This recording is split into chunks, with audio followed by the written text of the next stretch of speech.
Parehong gustong makuha ng Senado at Kamara ang kustodiya sa negosyanteng si Cassandra Leong na ibinalik dito kasama ng kapatid ni Alice Go na si Sheila. Nakatutok si Darlene Kai.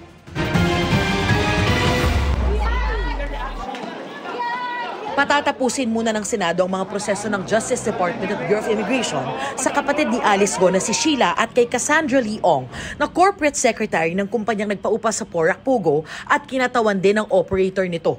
Inaasahang matatapos yan sa long weekend. At sa Martes, pagkatapos silang padaluhin sa Senate hearing ay kukunin ng Senado ang kustodiya sa kanila. The Senate coordinated with the Bureau of Immigration, with the DOJ, as well as the House of Representatives because may outstanding arrest order rin ang House.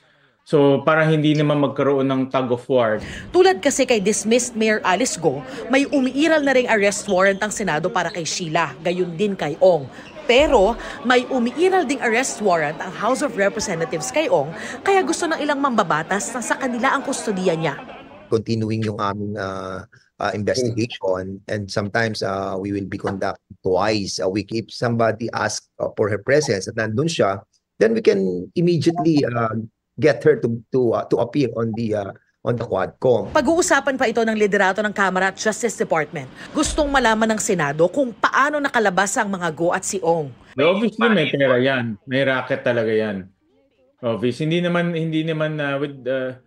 naman isolated case to, marami na ring issue ng mga, 'di ba, ng mga lagayan sa Bureau of Immigration, sa ibang enforcement agencies. We will cooperate naman with the investigation. I'm sure the Bureau of Immigration will cooperate in finding the truth to this. No? Dahil nalusutan, gusto ng Senadong himayin ang bilyon-bilyong pisong intelligence funds ng Immigration, Pulisya, NBI at Civil Aviation Authority of the Philippines.